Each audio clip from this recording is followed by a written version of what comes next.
The following is intended only for mature audiences. Viewer and listener discretion is advised. Due to the nature of the discussion that we are about to have, if foul language or explicit language is offensive, you might want to find another show to watch. Hey folks, P. Basardo here, and you're listening to the Smoke Free Radio Network. Not only is he my bail bondsman, Everybody say hello to Mr. The actual only third way in our country right now. I'm gonna try to actually talk a little bit and maybe not get some videos. And you know, like the ones a lot of the ones that really fighting. I mean, in their mind, they're revolutionary, force, right? And I mean, obviously, to get rid of Stanley. It's crazy to me, and I feel like Big Tobacco's sitting there laughing. They're like, "This is right." I don't claim to know a lot of stuff when it comes to advocacy. I don't. They're calling this an epidemic. We're in the middle of the third wave. Yeah, such as VSFA, such as Fig Ramsey. oh wow, it's like that. With any issue, right? Everybody has their preconceived bias, and anything you throw at them might move them a little bit, but they're going to be anchored. Welcome back to another edition of Vaping in the Mic. The second one this week. That's a first. But there's something, pardon me, there is something that has been brewing a shitstorm all across the vaping industry. And I really wanted to get some teeth into this, and there was a few guys that I could think of, and then just one popped out. And I got in touch with him earlier in the week, and he goes, yeah, I'd love to do that.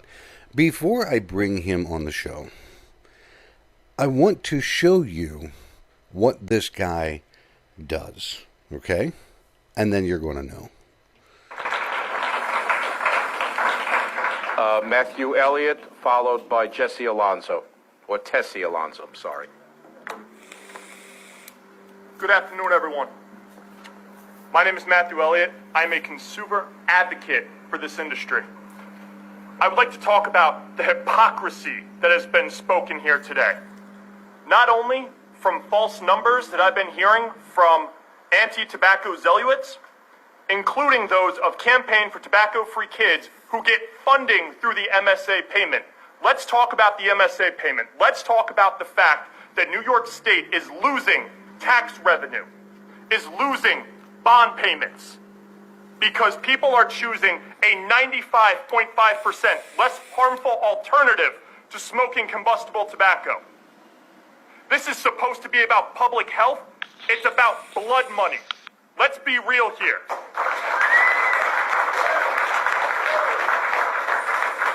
I want to read a quote. The state must declare the child is to be the most precious treasure of the people as long as the government is perceived as working for the benefit of the children. The people will happily endure almost any cultivation of liberty and almost any deprivation. That is what is going on here today. You are using children as shields for blood money. That was from Hitler. That is what is happening to New York State. We are a state of proud. We are a state of many coming together of all races, all ethnicities.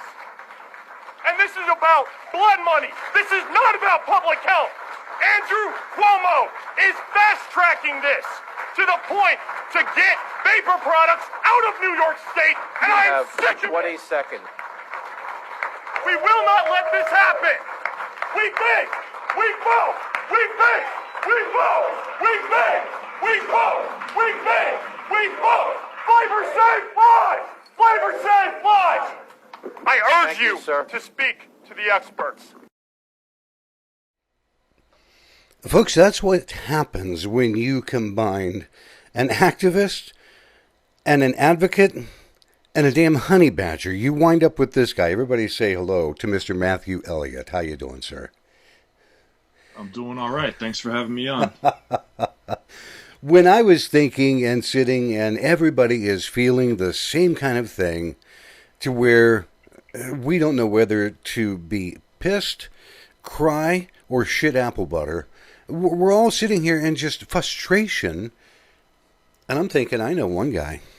I know a lot of people, a lot of advocates, a lot of activists, but there's one guy. And I'm like, yeah, you got to see if you can be on the show. When you did that in New York, and they went back and they showed, I don't even know who the guy was, sitting there with the suit and big microphone. Did he have the expression on his face like, oh my God, what just happened? So truth be told, I kind of blacked out for some of that. A lot. It was a very surreal moment. It was one of those moments that when you look back, you go, wow, that was me. I said all that. I did all that. Because believe it or not, I normally have a very passive disposition. I've watched you in some other items where you have been speaking with people and in committees and in things much similar to that. And you're right. You typically, there are times that you may have a suit, tie, jacket, button-up shirt, everything, and you're the model citizen.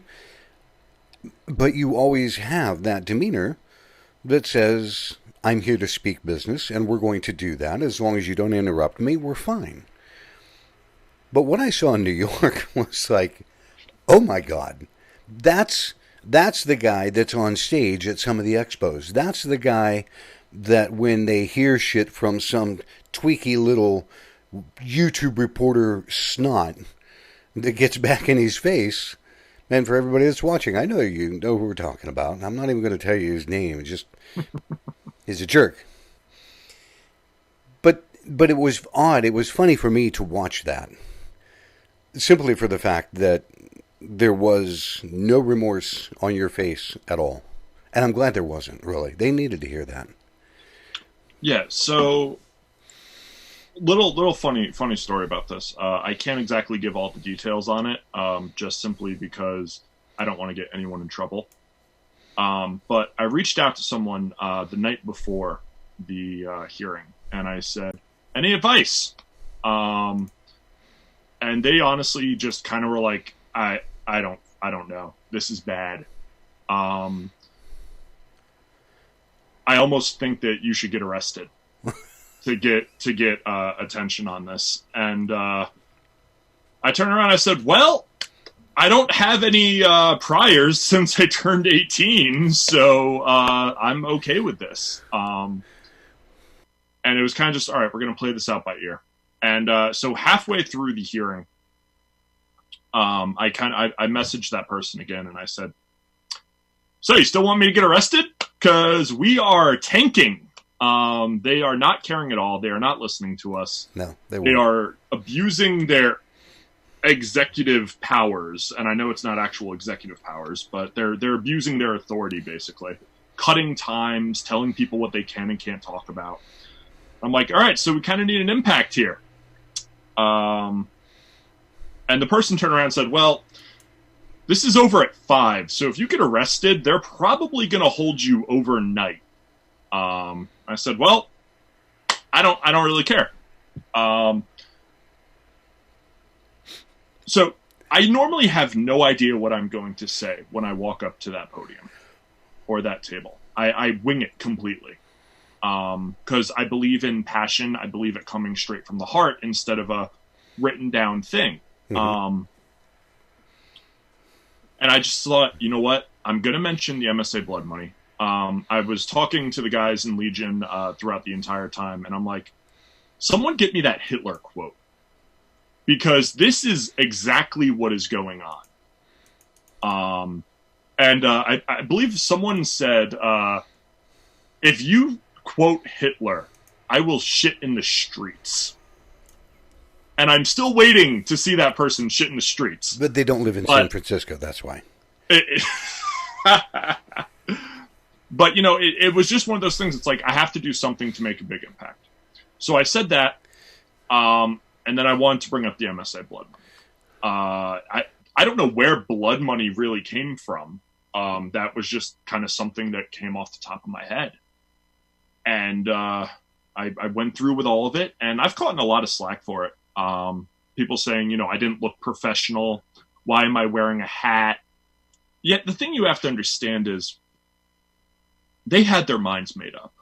Yep. So I could have shown up in a $5,000 suit and it wouldn't have made no difference.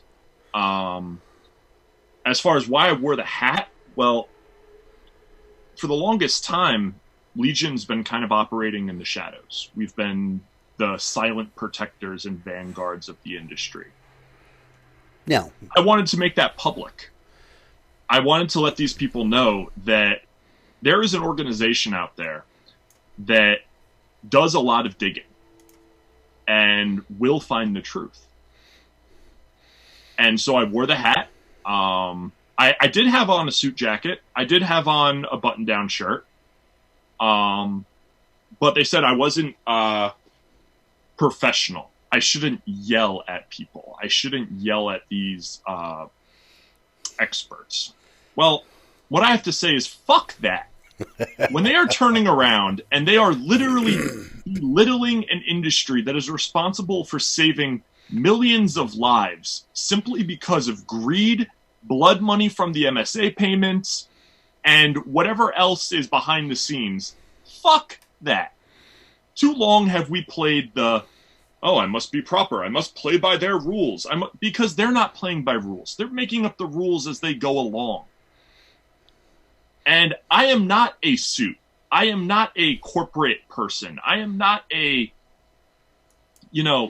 someone who abides and conforms to what others want. I am who I am. If you don't like it, get fucked. If somebody tried to use the word conform in your name in the same sentence, the people that know you would fall out of their chair laughing. Not going to happen. Bill Tarling in YouTube chat turns around and he was watching the entire thing live as it was unfolding. And he said it was disgusting. He goes, but the legislators were texting instead, and one was even caught playing Pokemon Go during someone speaking. It wasn't Pokemon Go. We did find out that wasn't Pokemon Go. That was another game. But yes, they were playing games. They were texting. They were going online, doing whatever they were doing. One person, I think, was falling asleep. But that's the respect that they show to people who are spilling their hearts, spilling their livelihood out to you, and you ignore it. Yep. It is one thing. I was away from home. I couldn't even get near a PC, but Bill was texting me as things were unfolding. And the end came, and the guy dropped the gavel, and all of a sudden there was this loud voice that was heard over everything. And Tarling goes, well, I think Elliot's going to get arrested. Because that was you. I'm just like, 100%. I mean, that was... So, that has only ever happened one time before this. I was in Yonkers at the Flavor Band hearing up there, and everyone finished testifying. I said my piece. Hell, I even said, work with PAVE, work with NYSVA, join forces, come up with a solution.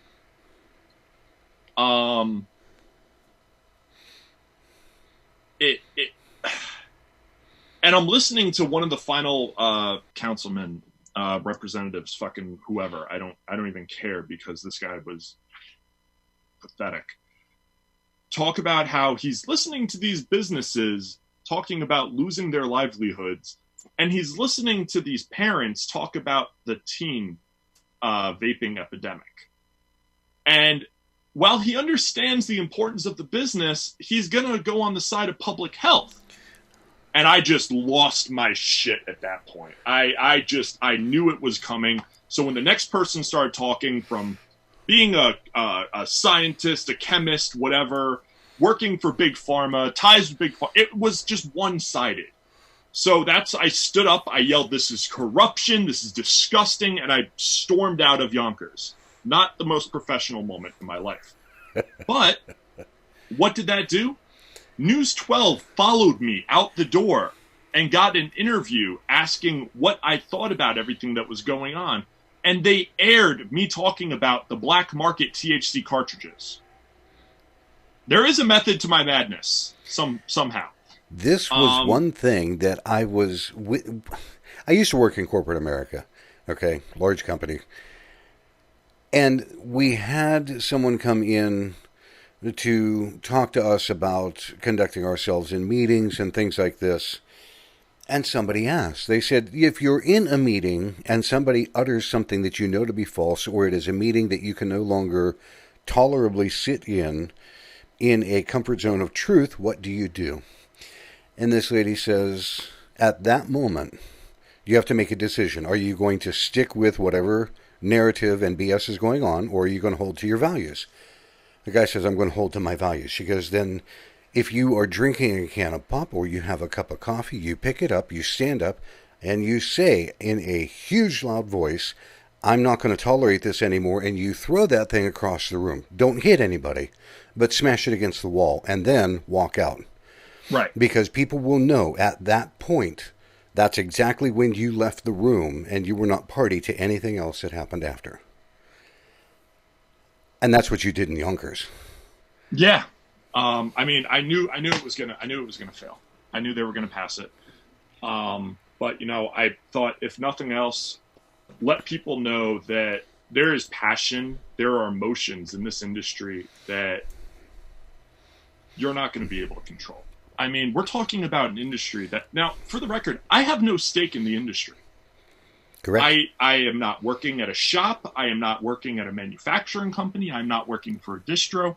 I may promote friends, or I may promote good products, but I'm not asking for money. I'm not asking for product. If someone wants to send me something, okay, but I'm not putting myself out there as like a promoter. Right. So I am a consumer advocate, but I've worked in shops. I've helped convert people from smoking to vaping. I've seen it work. I've worked in a manufacturing place. I've seen the e-liquid get made. I've made the e-liquid. So I have the inner workings of this industry. I know this. But I'm not gagged by the August 8th, 2016 regulations. I am. Which, for the record, if we are to have any civil disobedience, I say we strike that. Talk about what the hell you want to talk about. Talk about the benefits. Talk about how this is a 95% less harmful product. Because you know what? First Amendment. And I will stand by that until the day I am dead. We have the right to talk about the health benefits. Because they are cited, they are documented. Just because our government doesn't want to listen to the same organization that warned people that smoking causes cancer about 20 years before they came out and said it. It's bullshit. It really is. So, word of advice from a consumer advocate, fuck that gag order. Since the hearing, when you had that moment, what has happened in New York?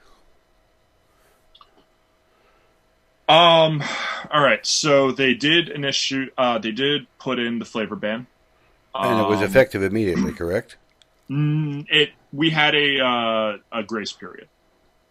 It goes into effect October 4th. Okay. But through the people in the VTA, John Glossner, Demand Vape, Vic Castro from Benevolent E-Liquids, they have filed an injunction.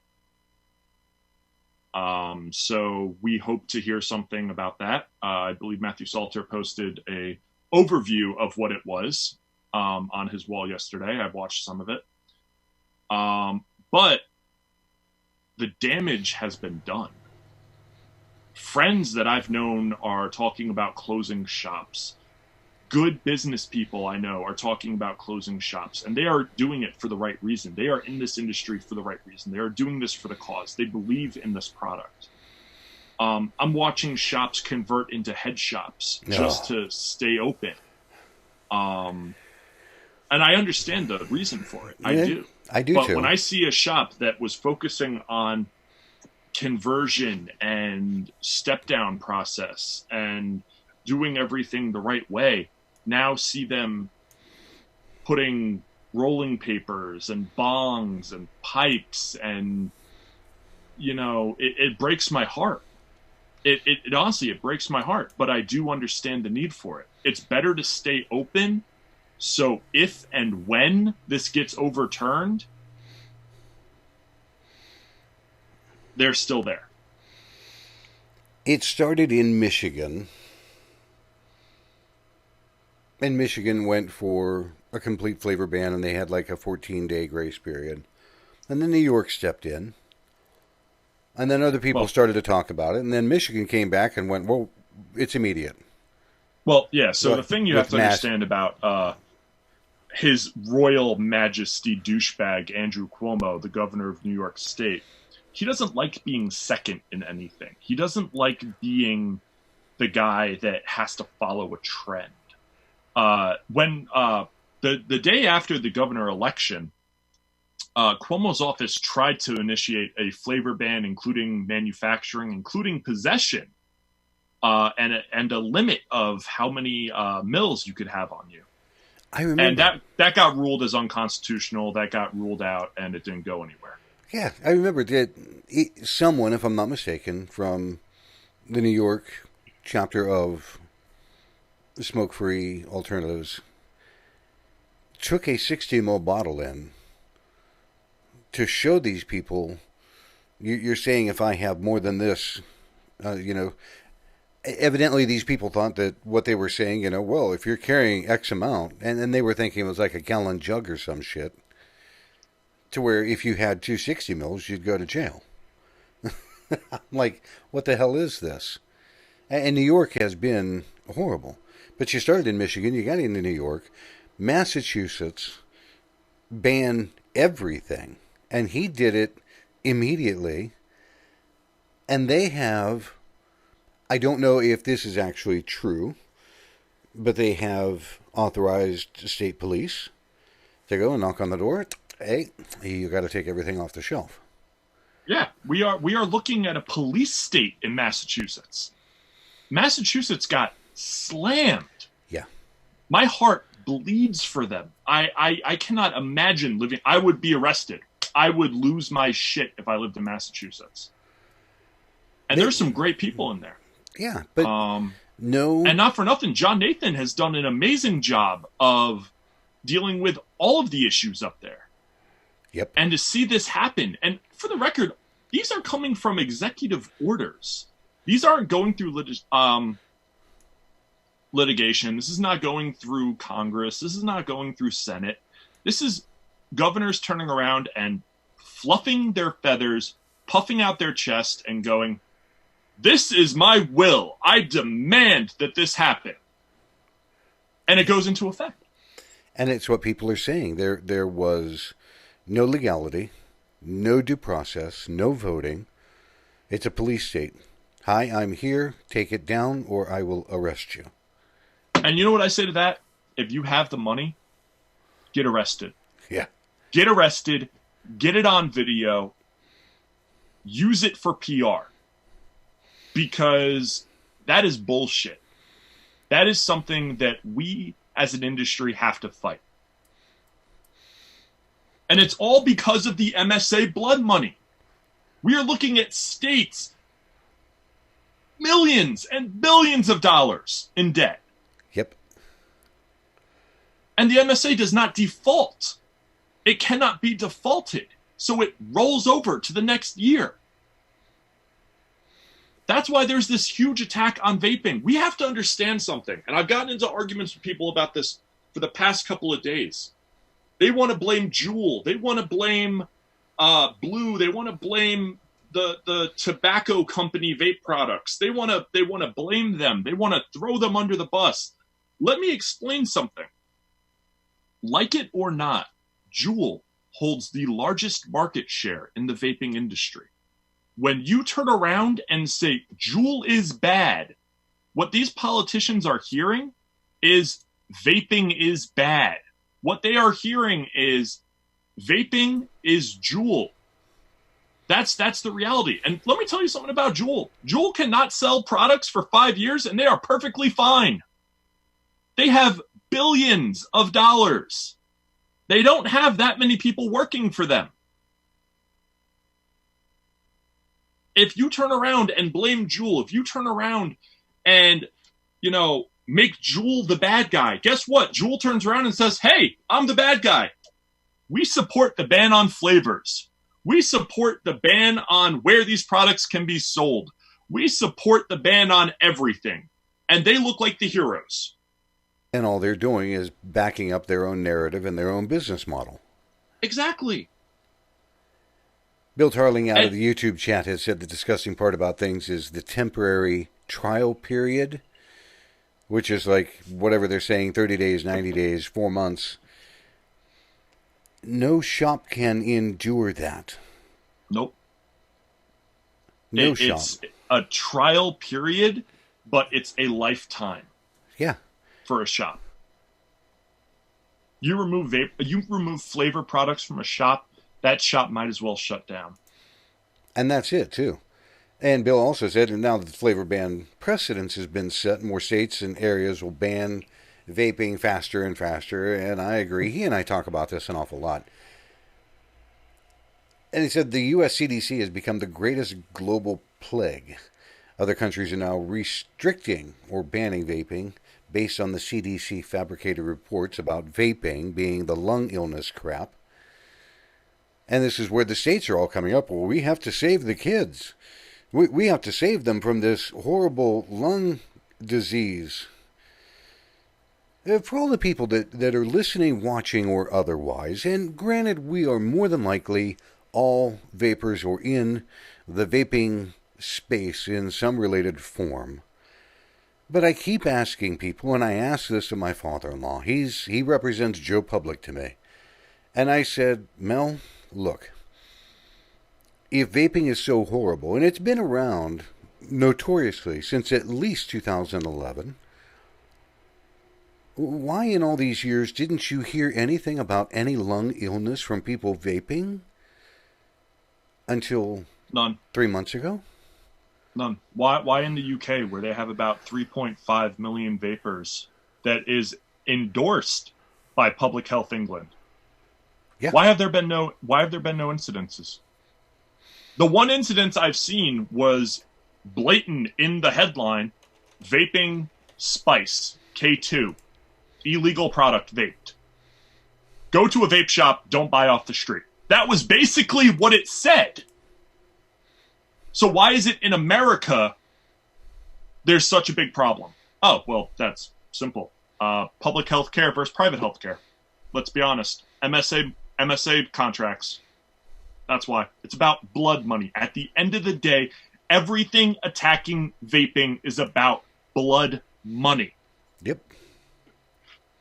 It is. It's what it all boils down to. Because for anybody not playing the home game, literally, and I mean that, I say that facetiously, 1999, 46 states sued the biggest four tobacco company for as much money as they could possibly get. And that was to cover the expense of all of the cancer treatments and all the health things that the state was having to pay for. So all of this money was supposed to be going to pay for teaching people not to smoke, helping people stop to smoke, paying for all the treatments and whatever. The Truth Initiative was formed because of it. Big time. So they came to this agreement called the Master Settlement Agreement, to where every state would get X amount of dollars based on the amount of cigarettes and tobacco products sold in that state. Ohio, I know, was around $280-300 million last year. You combine that with the tax revenue that they had, it came to a whopping $1.2 billion that Ohio took in to its coffers for selling a product that they don't make, they don't care about. They just make money on it. $1.2 billion, and that's just Ohio. New York was even more than that. And New York did something interesting. New York and California both did this. They separated the payments. they broke them up between the different counties and the different cities. It Alan wasn't just Davis. New York State. Alan Davis pointed that out about California. I did not know that New York did that. New York and California were the two to do it. Wow. That's why when I was up in Albany for one of the hearings, the comptroller was going over their annual numbers and everything. Because when you go to the hearing, you're there for the whole meeting. So they do their part where they let you talk for a little bit, and then they go into their meeting because their time is so important. Yeah. And they were talking about numbers and income and all that. And they even said MSA payments are down 30%. And that they should do something if they want to get a hold of that. So I turned around in my speech when I was up and I said, "You just said this yourself. You said MSA payments are down. That is why you're going after vaping." And nothing. No. Nothing. They can't admit anything about MSA. They can't even show a crack in this facade face they have on. Because the minute that they start talking about money, it changes the narrative that the news is going to say. It changes the narrative from save the kids to holy shit, they're talking about money. They are using kids as a shield. They are using these kids as a shield to protect their blood money. It is that plain and simple. And good, hardworking Americans are paying the price for it. Big time. I just got a notification that apparently now New York State, literally just 5 minutes ago, New York State is now looking to impose menthol into the flavor ban, including menthol cigarettes. They talked about that in the hearing that you were at, because there were 2 dissenting votes that wanted menthol included in that. And they said, we'll look at it after the vote, let's vote right now. They couldn't wait to vote and get the hell out of there. Yep. It's like watching all these people, because it was between, 3 and 4 different localities. 4 different cities. It was New York City, Rochester, Syracuse, Buffalo, and Albany. And they all of them looked, and especially the guy that was running it, looked like they were massively upset that so many people had bothered to show up, let alone they had to listen to everybody. And they were cutting your talk time down.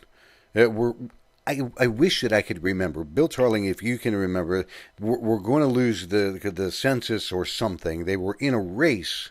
Right, they were in a race because they didn't want to lose the people to vote, so they couldn't have a full vote. So they tried to make the cutoff at 5 o'clock. God.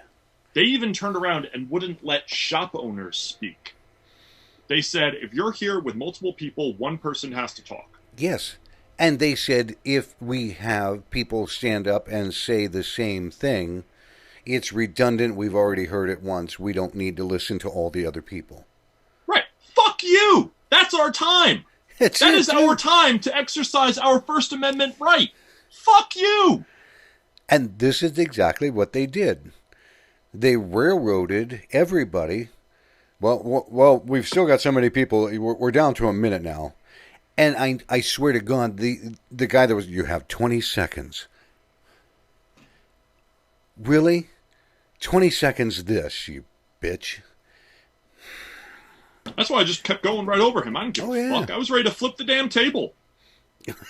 I should have flipped the table. In all honesty, I should have flipped the table. Everybody and their mother heard you exiting that meeting.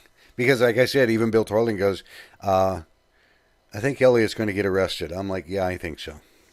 Well, the good thing about that was when I had my outrage after they voted on it, I had about 5 to 7 to 9 news reporters in my face asking my thoughts and what was going on. They didn't air anything besides maybe a black market THC cartridge quote. But we have the whole thing on video. And this is what I tell people. When you're being interviewed by the media, have someone else record the conversation too, because they'll chop and cut it and they will make it look like you said nothing. But if you air the actual footage as well, now you can call them out. Now you can call them hypocrites or whatever. Now you can call them fake news because they're not actually reporting it. No, because all they want is a sound clip that they want in order to pass their agenda onto. Here again, I talk about my father-in-law. I told Mel the same thing. Look, Mel, all of your news that you listen to, I don't care who it is, CNN, CBS, ABC, NBC, Fox, I don't give a damn. They're owned by 3 companies. That's it. 3 companies own all of the media. Somebody did an awesome job at one point in time, and I would have to find the video, but they said, look, we'll prove it to you. And they went across so many different nightly news things, and every single one narrative said the exact same damn thing. You would swear it was one of those old commercials, well, you tell 2 people, and so on, and so on. And I'm like, oh my God. That's what they're hearing, what they want us to hear. They don't want you to hear the truth. No, and that's what we're up against. That's what we're up against as industry people. That's what we're up against as vapors. You know, we try to give out the right information. We try to give the truth. We try to give our evidence. You know, we are all evidence that it works. My lungs have cleared since I was a smoker, and I was a 3-pack-a-day smoker when I quit. I started at 8 years old. I mean, fuck. I started vaping, and within a year, my doctor said it looks like my lungs healed by 5 years. Wow. He said, I couldn't believe that you were smoking as long as you say you were. I'm like, it's true. But, you know, that's what we're up against, because everyone listens to the media. Everyone listens to the news. Even the people that say, oh, don't listen to the fake news. Make America great again. Trump support. This, that, the third. And for the record, I don't care about politics as far as Democrat, Republican. I like to, I guess, identify myself as a libertarian.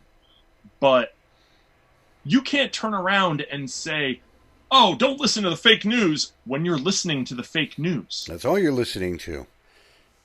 I told Mel, I said, look, if you really, really want to hear or read the news, go to AP, because it's one of the last serious news organizations on the planet.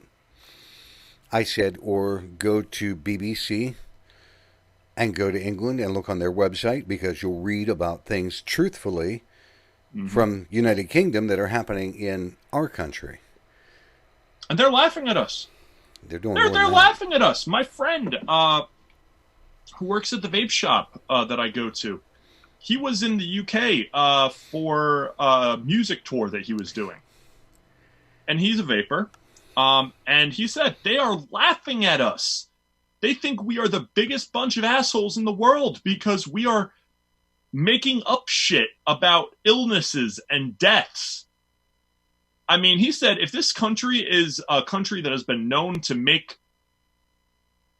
I want to tread very carefully here, false accusations about things that they did themselves, we'll just leave it at that. Yeah. Then there is no doubt in our minds that they're making this up about the deaths and sicknesses from vaping. Because meanwhile, their government's saying, hey, it's all good. 95% less harmful. You're good to go. Their government is allowing them to open vape shops inside the lobby of the hospital, folks. You walk in the lobby of the hospital, and guess what? There's a fucking vape shop in your face. Right there. Can't miss it. Why? Because they would rather people vape than smoke. Because they know it is a much healthier alternative to smoking. Oh my God, it roused the hell out of me. What really got me right now, and I just got to toss this in here, Bill's been talking about things, and said he went to the local vape shop up in Canada. He's over on Vancouver Island, Canada, folks. Went to the local vape shop yesterday with 2 hours. He saw 3 people come in and say their parents, friend, or themselves decided they won't touch vaping because of the news reports. They said that they decided to just keep smoking rather than risk it. That breaks my heart. That pisses Mine me off. too. That makes me want to punch something. This is what the CDC and the FDA have done to this product. Why? Because of money. If somebody doesn't believe that, today's the 26th. 1, 2, 3, 4. In 5 days, New fiscal in year. this wonderful place in Atlanta, Georgia, the IQOS system, which is a heat not burn and uses tobacco, is unveiled and released to the public. Oh, and the sales of that count towards MSA sales. And I believe it's October 1st is the start of the fiscal year. Now, I want to make something pretty clear about the IQOS. I don't have an issue with it. I believe it is a very useful tool. I believe it is great to help people that will not touch a vape because they don't like it. They don't like the cloud production. They don't like the complications that it has. I have no issue with any harm reduction device. I have no issue with gums. I have no issues with patches. I have no issues with lozenges. Hell, I have no issues with the nicotine inhaler that the FDA has approved. But every person is different. That's why all these products have to exist. My issue is when these products take over these products. Yep. My grandfather is a very long-time smoker. I've tried to get him to vape. He will not do it. He doesn't like it. It doesn't feel like a cigarette to him. The IQOS is something that would work, I feel. But if it's the only thing that's left, it's not going to help the millions of other people. No. It also, I don't know if you've tried the IQOS or have actually. So I did. I was at Vapors Carnival in North Carolina for the first time. That's where I finally got caught up with you. And Dimitri was there. Mm-hmm. And Dimitri's friend had an IQOS. And he said, "Do you want to see this?" And I said, "Absolutely. Know the enemy. Know what this thing is." Yep. And I took a pull off it. I was disgusted. It tastes like a cigarette. It smells like a cigarette. It is a cigarette. In all terminology, it is a cigarette. I believe that would be good for some people, but other people need actual vapor products. Other people need the cloud production, the step-down process. Yep. The IQOS is a replacement. That's all it is. There's no step-down. IQOS, and that's the same thing. As much as I bitch about Juul is a tool in the toolbox. It has its place. It can be beneficial if the FDA would allow them to have all of their arsenal, the 50 milligram, the 30 milligram, the 15 milligram that they're selling in other parts of the world. Mm-hmm. They would have the capability to have a step-down platform. Yeah, but even that is something that I would say, is it safer than smoking? Yes. Then here, shove this in your face, throw the cigarettes out. You know, it is this duality of what we do, trying to get people away from cigarettes. I want to ask you something. Right. Mm-hmm. I'm going to segue into something for just a minute. 2 things. Bad Drip packed up and left New York. I want to say good. Fuck them. At the same time, I don't want to see any company leave New York. But the fact that Bad Drip said just, oh, fuck it, we're packing up, we're going to move somewhere else, we're going to keep pushing out our shitty labels, we're going to keep pushing out our shitty swag. When Bad Drip showed up to the Buffalo rally, they had imitation Marlboro shirts, they had imitation Newport shirts. These are the things that you don't hear in mainstream media. The only thing that I was going to say that Bad Drip left behind is they dropped 100 employees. Oh, well, that too. because they don't care about the employees. They don't care about the actual survival of the industry. Bad Drip dropped their pricing and started pumping out bottles to shops like it was going out of fucking style. Yep. And guess what? The shops didn't want them. No. Good for them. Yeah. I mentioned the losing the job because I'm going to move over for a minute.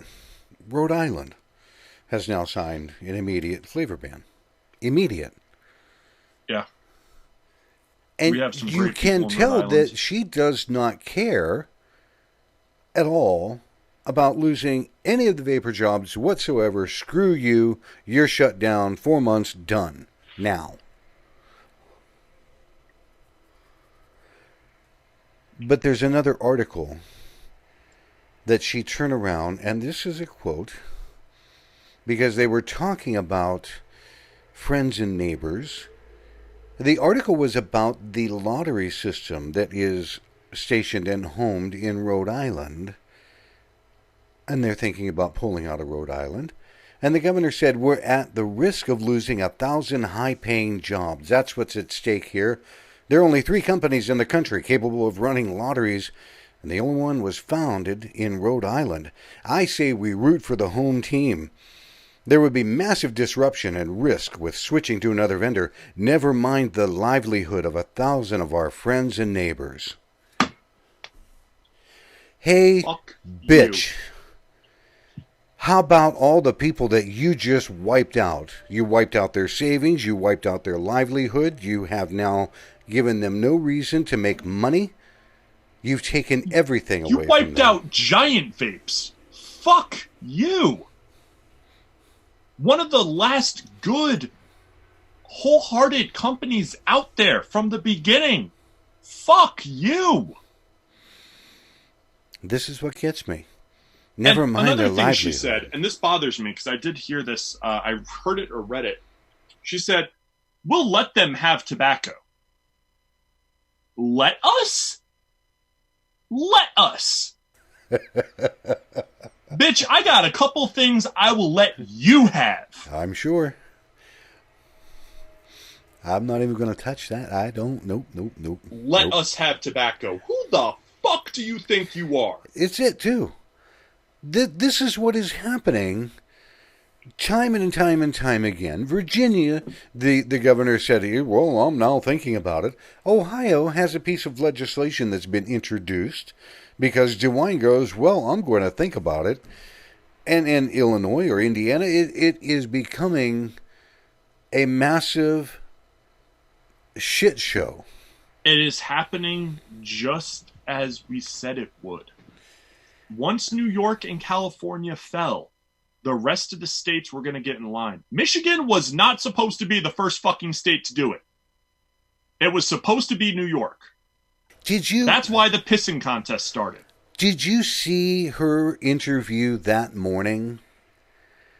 Now, folks, I don't have a picture of it. I'm not even going to bother searching for one to try to put it up. Normally, Governor Whitmer, female, in Michigan, has a dress on and tries to dress in a stately manner, if I could put it that way, because she is an elected official, the top elected official in Michigan.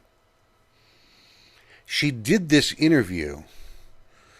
She had on a lower cut button-up shirt, leather jacket, hair done just right, necklace, painted, makeup, trying to look like a damn soccer mom.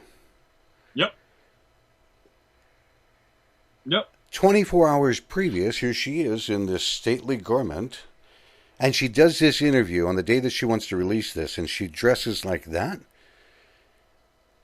Folks, if that's not manipulation, I don't know what the hell is.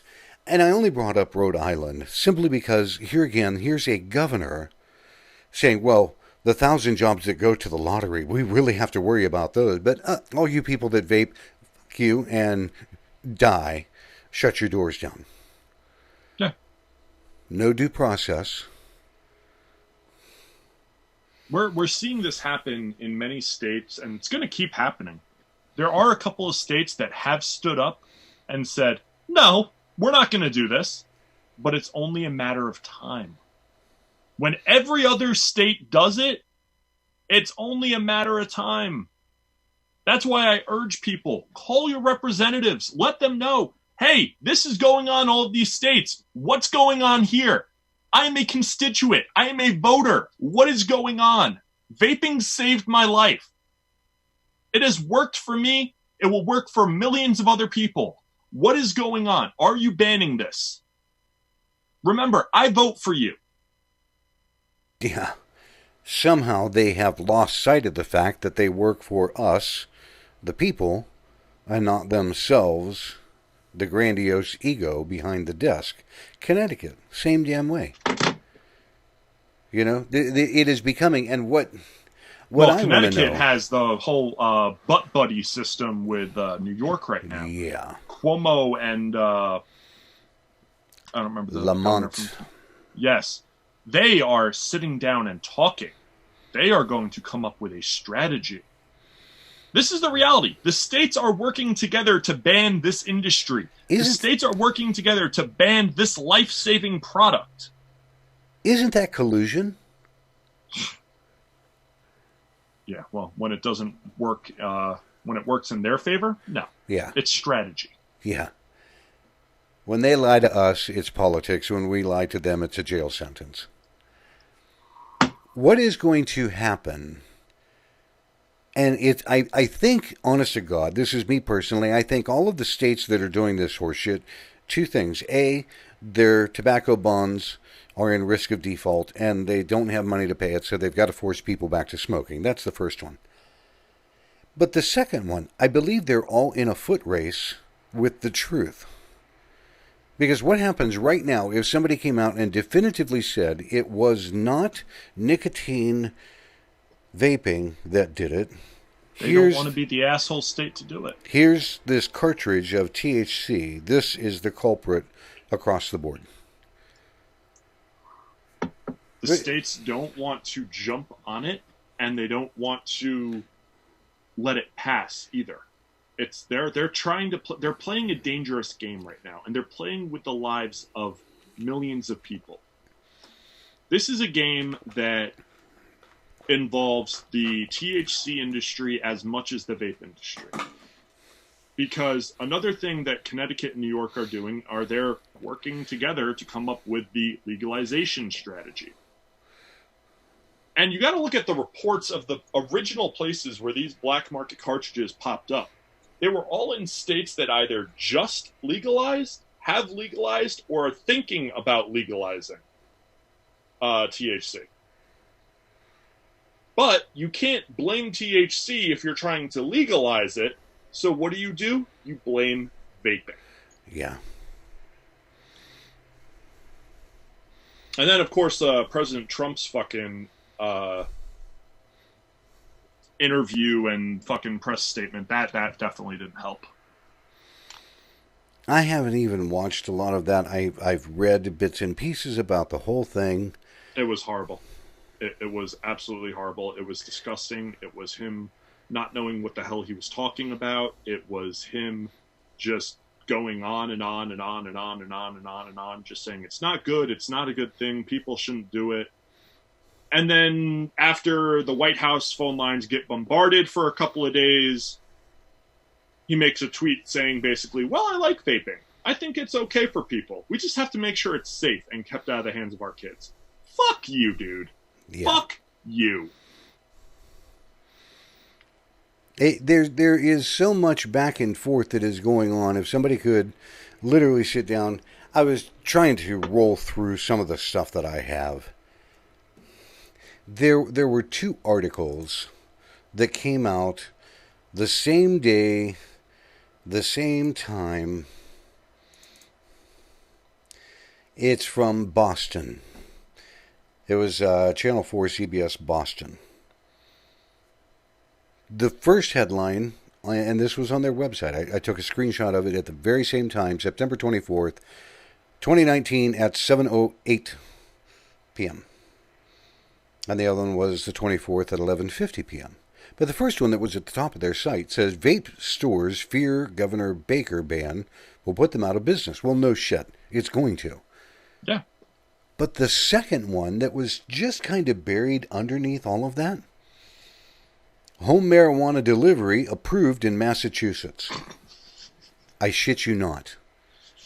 You can't make this shit up. No. You can't make this shit up. Hi, you can't vape. You want... No, you can't vape strawberry. No, I'm sorry. Oh, you want a pound of Acapulco Gold? Oh, let me deliver that to your door. Hold on. I'll get that right. What the fuck? Really? Now, not only that, though, but combustion itself is the harmful part of any substance. Yep. Actual combustion of it.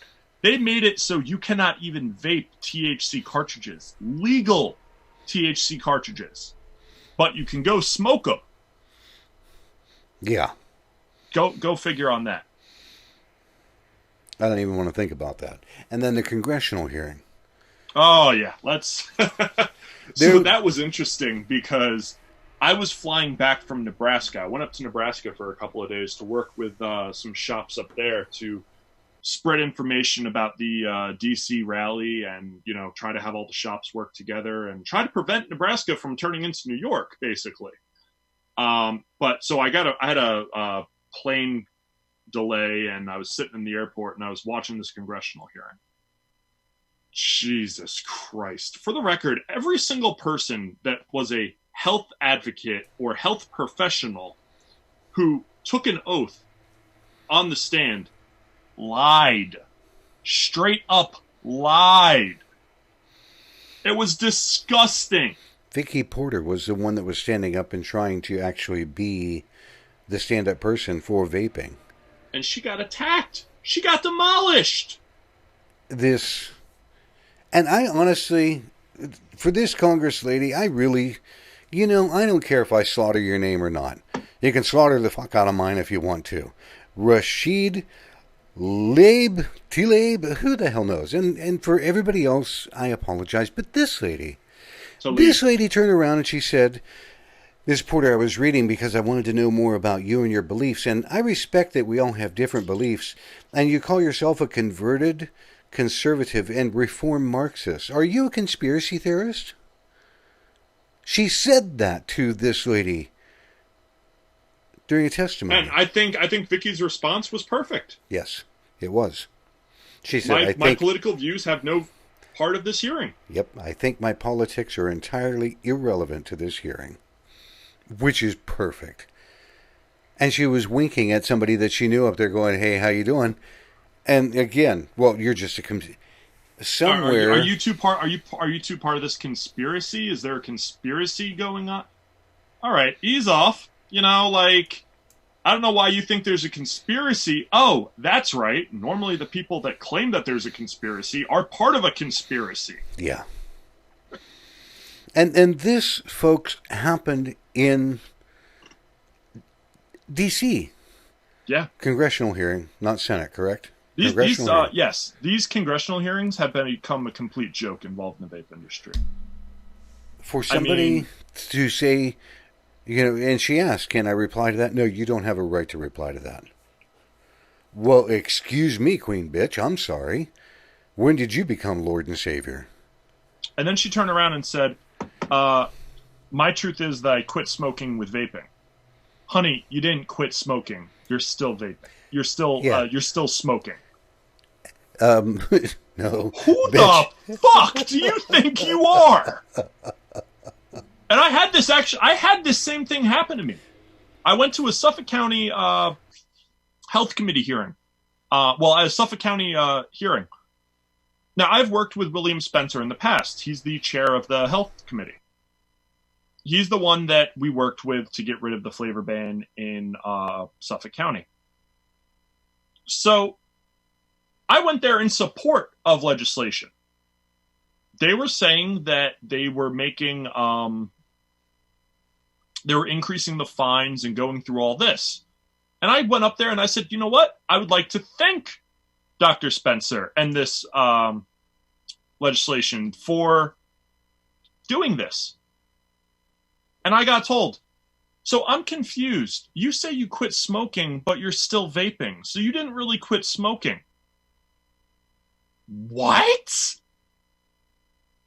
Vaping has no combustion. No. Therefore, I am not smoking. Nope, you are not smoking. You are vaping.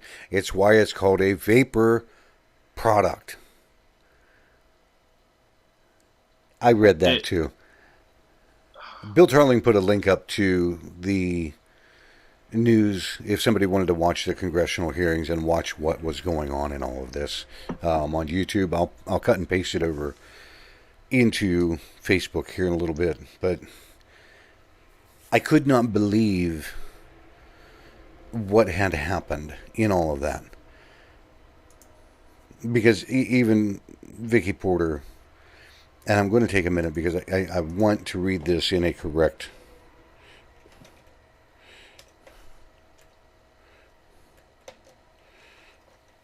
fashion.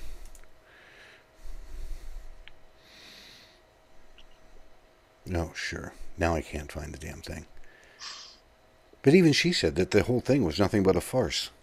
Yeah. We actually, we're going to have her on the Legion show on Saturday. Awesome. She did a small interview on Vape Radio. I got her information. I emailed her and requested her to come on the Legion show, and she graciously accepted. Oh, fantastic.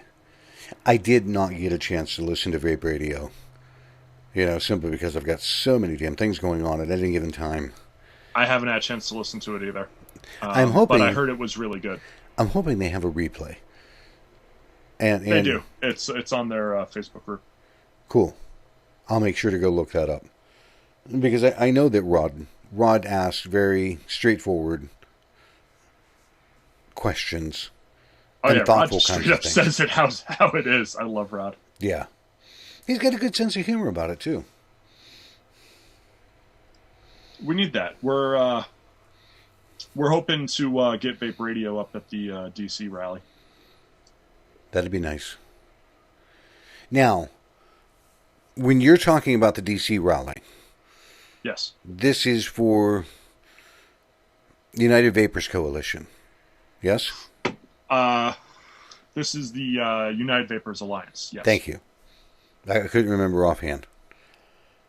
For people that are listening or going to be watching or listening to the podcast when I get this all uploaded, the United Vapors Alliance is a consumer-only group. Yeah, so we didn't want to make it about any companies. We didn't want to give, this is a chance for the consumers to speak. And at the end of the day, even manufacturers and owners are still consumers. So this idea was basically, you are a vapor before anything else. This rally is for you. This rally is for you to speak your voice, to make your points be heard. And it's something that's being done very professionally, going through the right processes. That's why we are not announcing the date. Besides, it is early November. We had people say, well, why not do it sooner? Because it takes time to get the permits, to get the nonprofit, to get the ability to fundraise, to do it all the right way. And that's soon the thing. We are going to be posting the donation link. And that's the one thing that I admired about that. Typically, when people think of the Vaping Legion, they think of an angry horde of consumers that will go out and maim, slaughter, and kill anything that gets in their way. Well, you're not wrong. Exactly. So it's a good thing, okay? I've watched a lot of shows, and I've talked with you guys. But it's fantastic that there is that faction in the vaping industry. People that are willing to go to a great length. Alan Davis turns around and he dug up a lot of dirt on the MSA. He's been doing it for I don't know how long. And this guy, again, another consumer, has gotten death threats, phone calls, unknown vehicles driving by and slowing down in front of his home and threatening not only him, but his family. Up at his house? I think so. I mean, Alan is the definition of a consumer advocate. He's very much, he does a lot of stuff behind the scenes. He doesn't like the spotlight on him. And you know what? I love Alan. Alan is a brother in arms. He is a person that I am very proud to and honored to know and have him by my side and me by his side. We could not do what we do if it wasn't for Alan. He has a lot of information. He does. Unreal. He does. There's three people that I know like that. Alan Davis, Kevin Crowley, and Bill Tarling. Yep. These three guys have so much information at their fingertips. And that's above and beyond. I'm not discounting anybody else, Dimitri Agrafiotis and Phil Basardo and all these guys. These are three consumers that have no skin in the game at all. Nope. They just purely do it because they believe in it and they believe in doing the right thing. Yep. I want to correct you on something, though. So go for it. The United Vapors Alliance is not, or association, is not only Legion. No, that's what I was going to say. The board is all walks of life. This is not a Legion event. This is not a Legion thing. This was just happened to have Legion members in it. And we've put all beefs aside. We have put all petty issues aside. We have put all disagreements aside for this because at the end of the day, Dimmy said something to Tristan one time, and I believe in it very strongly. We don't have to agree 100% of the time. If we can agree 75% of the time and worry about that other 25 after we win, that's what we need. Yep. And that's what I was going to say. Is the United Vapors Alliance? I don't want to keep slaughtering this. The UVA is not, and that's what I was going to say, it's not just this sect of people from the Legion. There are people in there that I have watched and noted that have been at loggerheads for quite some time. And all of these people are joining in this one group and going, one voice, here's what we're going to do. And people come in and, well, how come we're not doing it right now? Like he said, we need permits. We need funding for signs. And the other thing that just blew my mind was that they want to help raise money for people that can't make it, or if they can only make it to a certain destination, they want to put these people on a shuttle bus and bring them to the rally. So we see PAVE and all the antis use this tactic all the time. Bus kids in, bus people in. Why not do the same fucking thing? There are 13.8 million vapors in the United States of America. If we can get a fraction of them through buses, let's get them to DC. Let's have their voice be heard. Yep. And so we want to do this the right way. There's a difference of doing things quick and doing things right. Because if you do it quick, if you do it on reflex, you're going to have what happened to me happen to a couple of people. I went to a rally in DC a couple of years ago, organized by Eric Hutchinson. Everyone laughed about this rally. Everyone said, no one show up. This isn't going to work. There's no permits. There's nothing. I'm working at a vape shop at the time, and I see the live feed of this, and I go, hey, boss, yeah, I'm not coming in this weekend. Why? I'm going to D.C. So I drove the 5 hours down to D.C. Luckily, my mom lives in Maryland, so I was able to stay at my mom's house. And I showed up in front of the Capitol building. Dress shirt, tie, did my beard cut and everything, and no one showed up. No one showed up. A selfie because he was the only one there. Yeah. And not only that, but I was laughed at by upstanding advocates in the industry.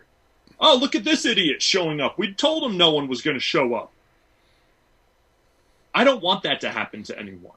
I don't want there to be 10 people that show up. We want there to be 10,000 people show up. We want there to be at the least 1,000 people show up. So we're going to do it the right way. We're going to do it with permits. We're going to do it with funding. We're going to do it and get as many people there with one message and get that message out. Now, where can people go if they're a consumer, literally, even if they're an owner of manufacturer's store or something, where can people go to find information about the UVA?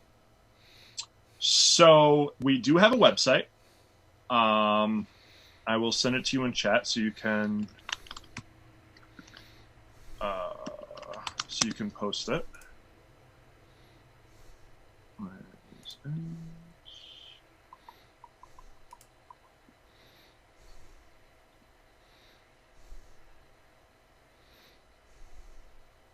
That's not it.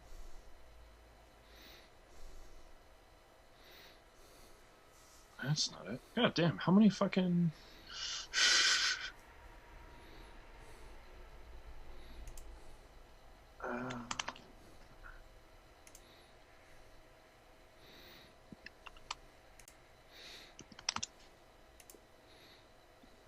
That's fucking... What?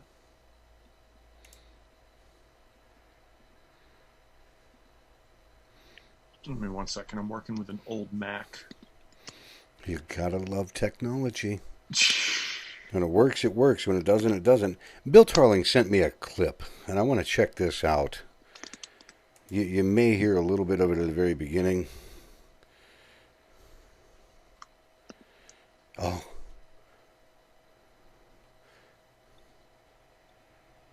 Let's see if I can do this real quick. Was on health. And so it's so important that you all continue to speak truth about this because the long-term effects is very dangerous, especially because they have been targeted towards youth. And then, Ms. Porter, I was reading because I want to know more about you and your beliefs, and I respect that. We all have different beliefs, but you call yourself a converted conservative and reformed Marxist. Are you a conspiracy theorist? I think my politics are entirely irrelevant to this hearing. Oh, okay. Why were you winking at one of my colleagues on the other side of the aisle? You winked. Because I know Glenn Grothman. Oh, that's what it... So the winking... Did he... He introduced me.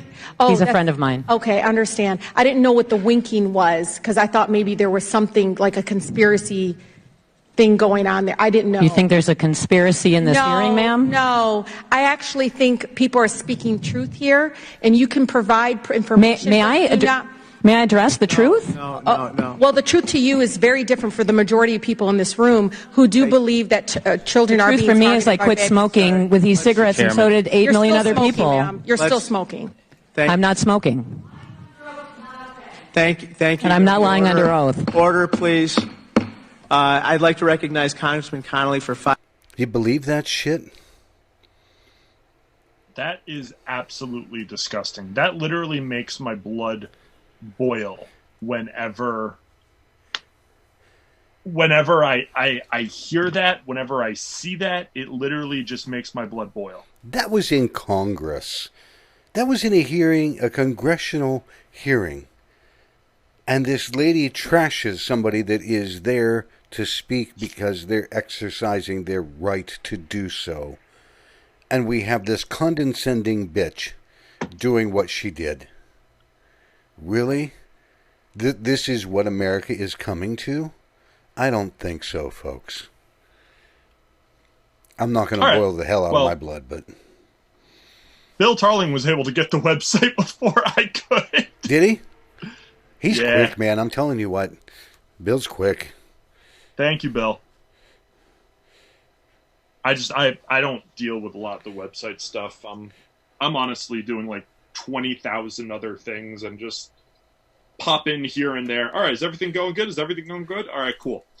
I'm going to type this in for Hi, Julie Rourke. Tell your beau that everybody here said hi. This is the web address for the UVA. And I tell people, the United Vapors Alliance, if you have a passion for vaping, if you have a passion for what is going on, and you want to help, please visit that site. Yes, we're going to be linking the donation link very soon for it. Again, we're not announcing any date or anything until we have everything. Permits have been sent out. They've been received. They're being reviewed right now. We should hopefully have information very soon. And to Chris, I started to type it. Chris, I'm trying to monitor both Facebook and YouTube. And to think that I'm an idiot and I wanted to add like 2 or 3 more platforms. What the fuck am I thinking? Really? I have a hard time doing this. Facebook and YouTube are very hard. I have my phone up on one and I have YouTube up on the other. I have 8 different programs running on one PC on 2 screens in front of me. And it's like I've got shit everywhere. It was funny because I turned around and Bill Tarling and I were talking about this. I was saying I want to go to get 2 screens. He goes, just get 3. I'm like, I just need 2. I was in the information technology field. I did it for a decade on one. 2's fine. He goes, no, I'm telling you. I said, Bill, I no sooner got 2 screens up and went, fuck, I need a 3rd monitor and a 4th. I imagine Bill has like a bat cave set up with like 20 different monitors running like 1,000 programs, grabbing words and information. I love Bill. I really do. He throws information at me and I go, I haven't processed this yet. Do you know who has the setup from hell? Dimitri. Oh, God. He has a PC. I want to say it's top of the line. It's just, it is a ripper. It goes. And he's got multiple monitors and the mixer, and he's got so much set up. But he has fiber optic to his house.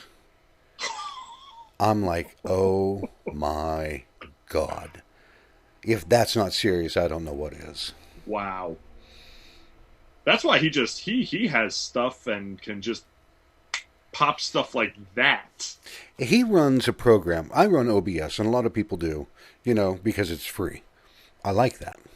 He runs one called Wirecast, which is more the professional side that has the nice transitions and it's real. But it's a PC killer. If you don't have the rig from hell, it made my PC cry. Just cry. So thankfully Bill Tarling took, oh shit, we've been working, what Bill? He started helping me after my first episode. This is episode 63 of Vaping in the Mic. So months and months and months and months. He's been helping me build to this point. Before we get ready to hang up for the day, we've covered how people can get in touch with the UVA. If they are interested, where can they find the Vaping Legion? So the Vaping Legion as a group on Facebook is not like any other group out there. It's not just anyone can join. It is a working group, and it is the moment something gets posted, we need every member to be on that shit. It's not for everyone, and that's okay. Not everyone's fit out to be Legion material. But if they want to catch up on anything with the Vaping Legion, they can go on to the YouTube channel, Vaping Legion Network, where all the shows get posted. They can follow the Legion at Legion Vaping on Twitter. Which, by the way, if you guys are not on Twitter, get on Twitter. It is a war zone for this industry. I mean, before this show, I sent off like 5 tweets tagging senators and governors and Trump and calling out PAVE. And, I'm even going so far as to say, so why are you guys opposed to finding minors in possession of tobacco products? And what happens is, more people share that, more people tweet it, more people, and then it starts getting noticed. That's where we're also using the hashtags, hashtag MSA Blood Money, hashtag We Vape We Vote, hashtag Flavor Ban, hashtag Vape Ban, hashtag Flavors Save Lives. On Twitter is where the hashtags really matter. So if you are not on Twitter, get on Twitter.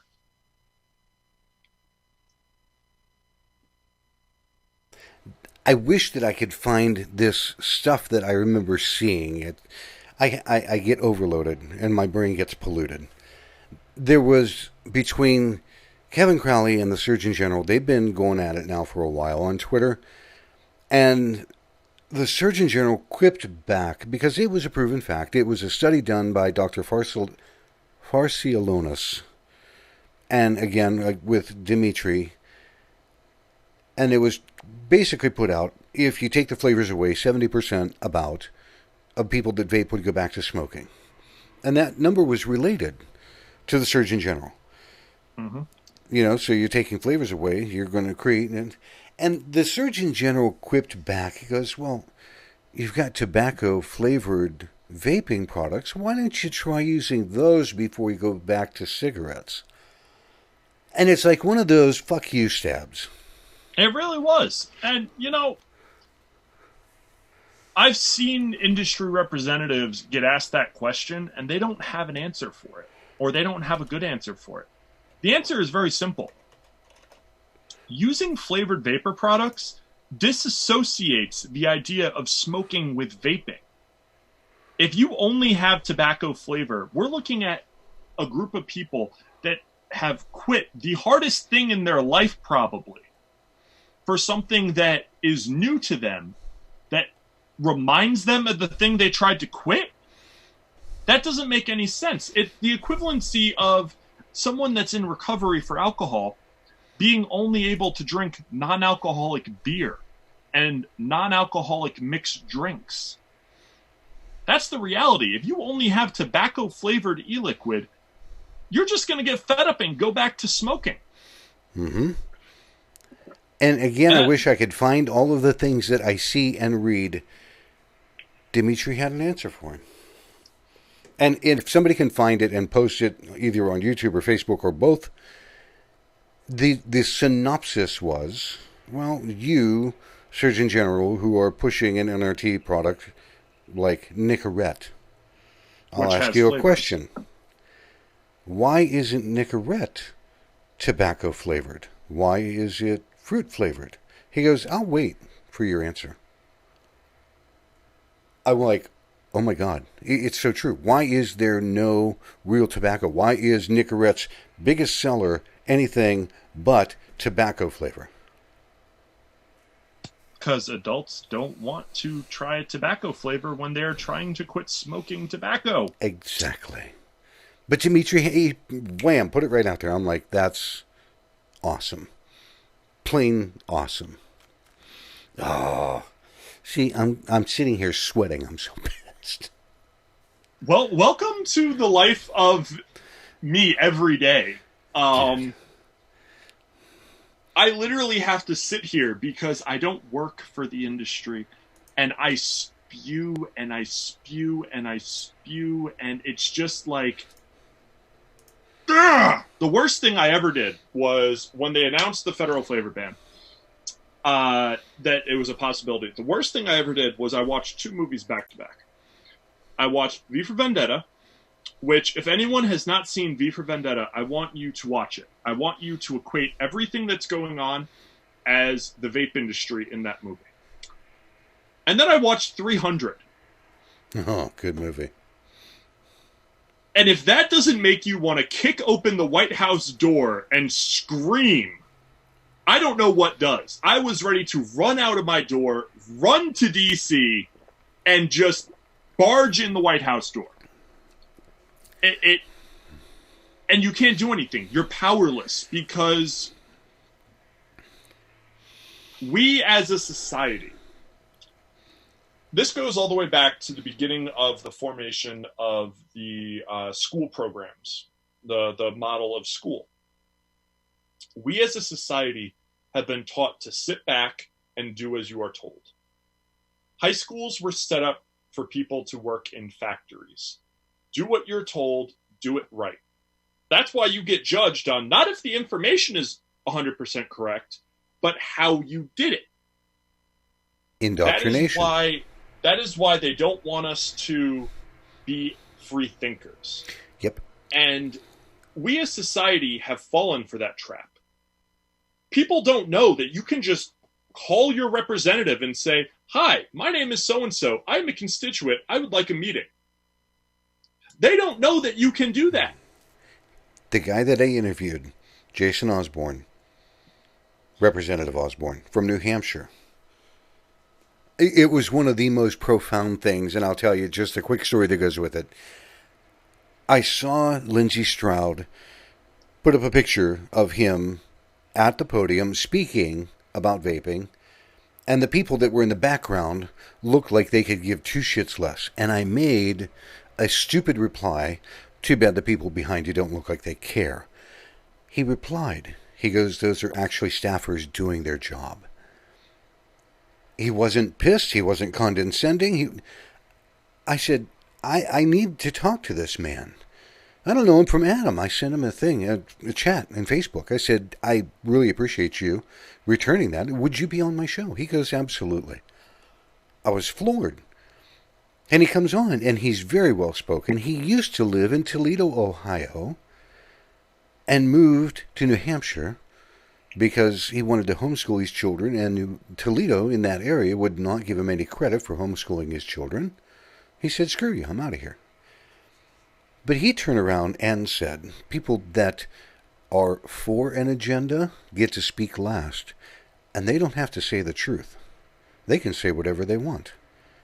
And because they're speaking last, you can't rebut it. Yep. And I'm like, good God. But he said much the same thing that you just did. These are the things.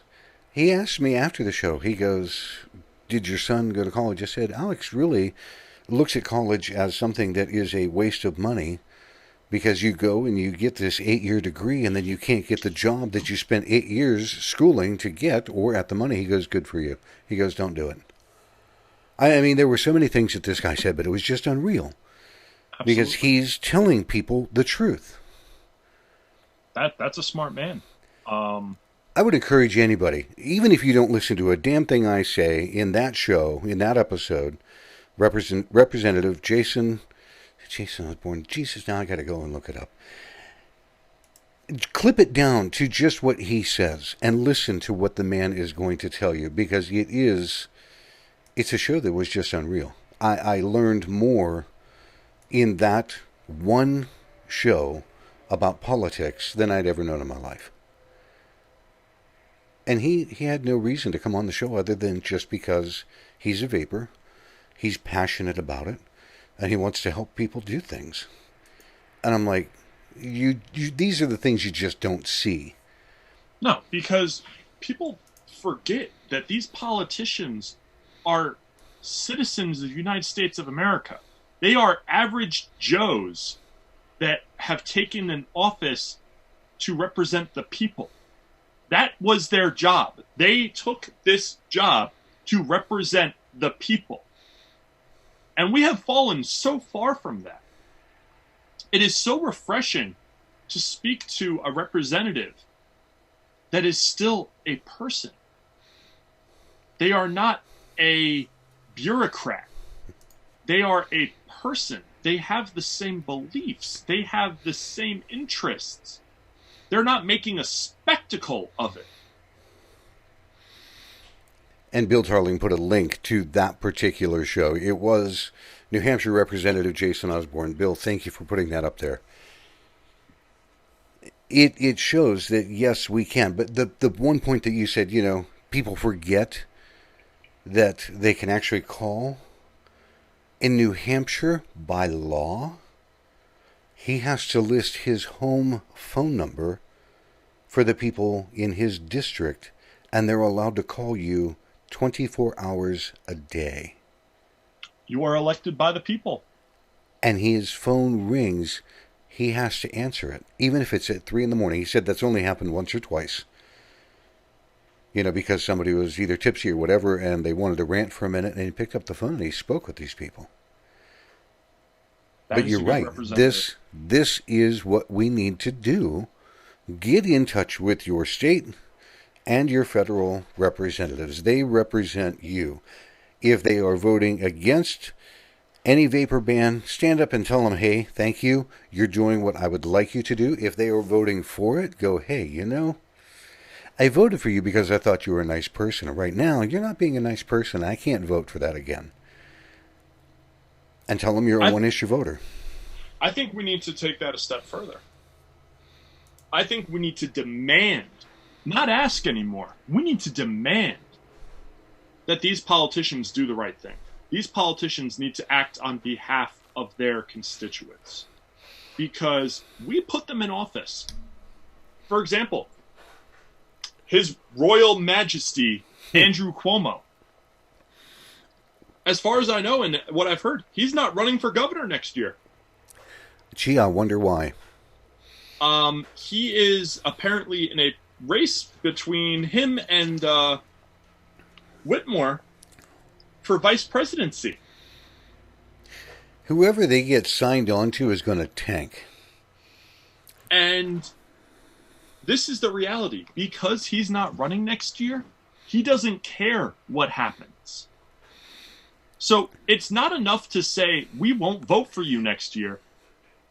The people need to rise up and demand that their interests are taken to heart. These people need to rise up. No more sitting back and going, please, sir, can you not destroy our industry? No, it needs to be, listen, motherfucker, I put you in fucking office. You do what we tell you to do. Not the corporations, not your financial backers, us, the people. That's what we need. It's exactly what we need. But here's the reality of it. I digress. We are coming from a group of people who smoked cigarettes. We didn't care about what happened with cigarettes. Hell, we didn't even really notice when the cigarettes increased in price. We are very apathetic when it comes to what is going on. Because vaping is nothing more than a 95% less harmful alternative to get your nicotine. So we're asking the same people that didn't care about when cigarettes were banned inside to now care about vaping being banned inside. We're asking the same people that didn't care about when cigarette prices rose to fight taxes on vaping products. You can't take a group of apathetic people to begin with and hope they start caring. And that's the frustration. And I agree with you 140% because there are so many people that smoke and don't really care. They're going to continue smoking. They have no desire to change, or they have not heard truth to be educated enough to say, maybe I should try that, or I might like to try that. Because we're not allowed to speak the truth. The people in the industry, the advocates or consumer advocates can. The rest of us are gagged. But which the again, rest, I say, fuck that. The rest of America, who doesn't smoke, hears vaping, and the rest of whatever said right after that, they have no clue. Until they say, oh, children. And then their hearing goes back on. And it's frustrating because, so I did an interview with Larry Sharp. He was on the show once. Who was running against Andrew Cuomo for governor. And the moment I talked to his campaign manager about what was going on, she said, hey, can you get to Queens and have an interview with Larry? I said, absolutely. Let me hop in my car. And so this whole thing was posted, an event, interview with Larry Sharp, whatever. And I'm watching libertarians turn around and down-talk vaping. And so another person, I want to make sure I get this name right. Crowder, the Change My Mind guy. He did a video after the announcement of the possible federal flavor ban. And he said, listen, if you don't like vaping, that's okay. But if you're a conservative, if you're a libertarian, take that off your profile. If you think that banning flavors is okay, if you think banning products are okay, because you're not being a conservative, you're not being a libertarian. No. Just because you don't like it doesn't mean other people don't. Just because it doesn't work for you doesn't mean it doesn't work for other people. Hell, I'll be honest. I don't care if people smoke because it's their choice. If you want to smoke a cigarette, smoke a cigarette. If you want to use a less harmful alternative, use a less harmful alternative. I believe in the right that we as people have a choice. We have a God-given choice. And this is coming from a Satanist. I mean, we have a God-given choice. Oh, you and I have one hell of a show to talk about that point then. Oh my God. That is hilarious. And the irony of all this is being a Satanist, I don't care what other people do. Okay, now, I'm only going to segue into this for a minute. A flat minute. Go ahead. Most people listening do not have a true understanding of what a Satanist is, does, or what they believe. Catholics that are listening, or Christians that are listening, or all the other people. Their minds just exploded. They just went into full meltdown mode. Please understand, this man does not run around with an idol of a particular subject going, "This is my God." Okay, he has no pentagrams laced all over his body, and just stop. I want you to think for a minute, people in the crowd. We have Christians, we have Catholics, we have Muslims, we have atheists, we have Judaism, we have Wiccans, we have pagans, we have a Satanist. All right?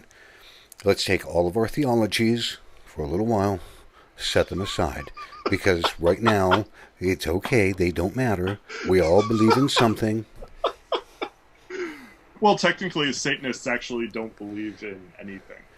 They believe in the power of oneself. They believe in their ability to do things. Exactly. For everyone who's watching right now, who are literally like, "Yeah, I follow that guy. He's a Satanist." Yeah. Oh, this guy's really speaking the truth. He's really speaking the truth. He's a Satanist. Fuck that. Turn off my PC's going to explode. Where's the holy water?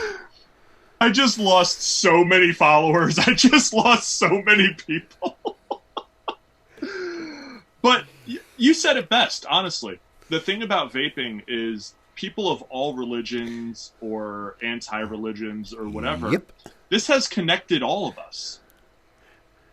This has connected people of all political parties, all ethnicities, all religions, all beliefs of life. And again, I'm fighting for all these people. Hell, I'm sure half of these people I ever talk to, I won't like them. But guess what? I'm fighting for your right. Yep. And that's the bigger picture, because it's not just about vaping.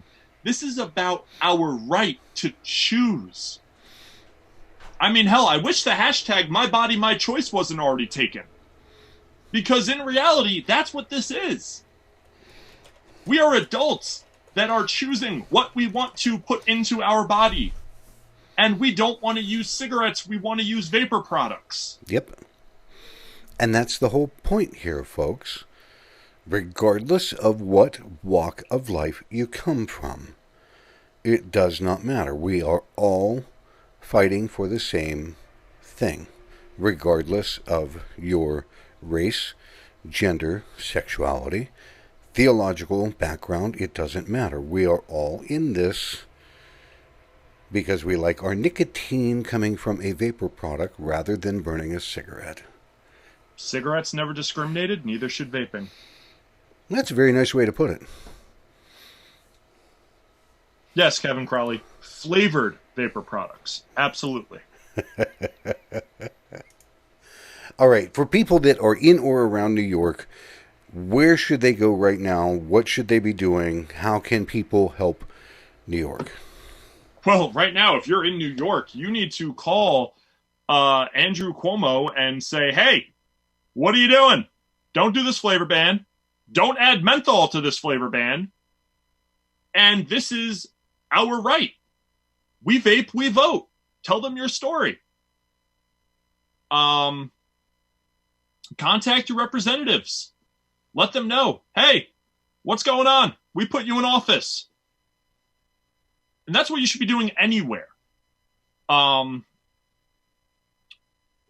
the White House, especially, because we just heard a thing from the FDA saying we're not going to ban flavors. We're just going to allow the PMTA process to run its course, which will actually ban all vapor products. Because if you think that a open system vapor product is going to pass PMTA process, you have another thing coming. Not going to happen. Yes, Bill. Also, do not forget the upcoming rally. Again, I cannot give an exact date, but early November. We are hoping to have thousands of people show up to this. And again, please, folks, go visit. The link is both in the YouTube chat. It is also in the Facebook chat. Go visit the UVA. Sign up. Help them out. Do the right things. Follow along. They'll tell you who to call, why to call, where to call. Yes, and as Kevin Crowley said, join CASA if you are not a member. It is free. It is absolutely free. If you are a manufacturer or a shop owner in any of the states that are or are not affected, please join your state association. Now is the time.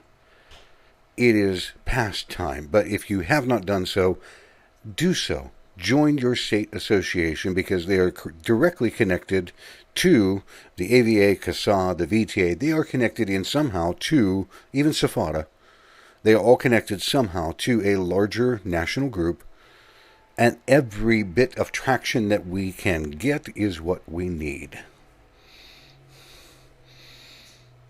Absolutely. I mean,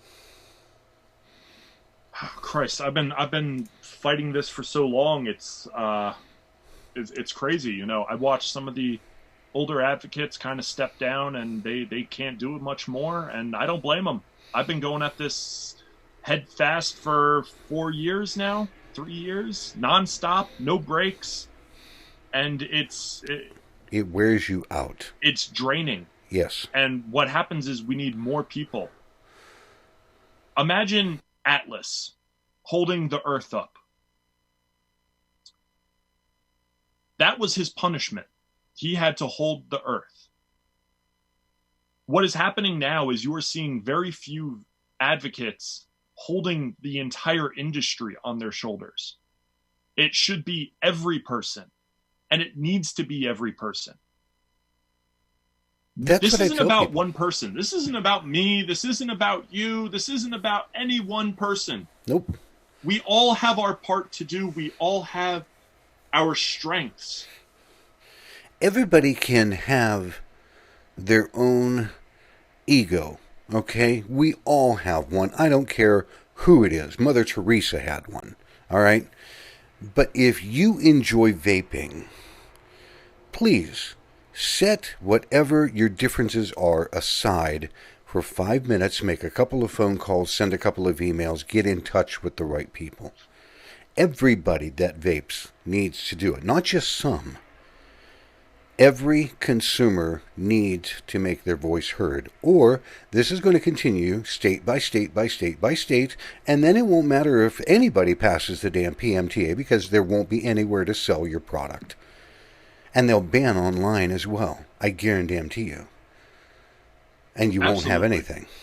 Then we'll have the black market, and holy fuck, is that going to be a bad thing? Well, so that's another thing too. When you talk to your representatives, even when you're on stands testifying, do not say you are going to go back to smoking, because the politicians are sitting there going, yes, more MSA money. Right there. That's what we need. It's working. No, what you need to say is you are going to do whatever is necessary for you to obtain your flavored vapor products. You will go to the black market. Let me explain something. This industry started by consumers. This industry started as a black market. It sure as hell can go back to it really quickly. And we're looking at an industry that has a very colorful background of people that have had experiences like this before. You are giving it right back to them. You want crimmies on every block? This is how you get crimmies on every single block. Okay. This is something we need to be fighting for, not just for us, but for the future generations. I'm a geek or a nerd or a little bit of both. What's a crimmy? Crimmies. Dr. Crimmies was how the Legion was formed. Dr. Crimmies, if you actually look up Dr. Crimmies on Google Images, you will see dirty bottles with bugs. You will see a toilet next to where they were mixing. Oh my God. You will see the definition of bathtub juice. Folks, we don't want to get back to that because then you have products that are adulterated that you don't know what the hell's in them. Right now you have products that are being made and manufactured in clean lab environments, and it needs to stay that way. Oh my God.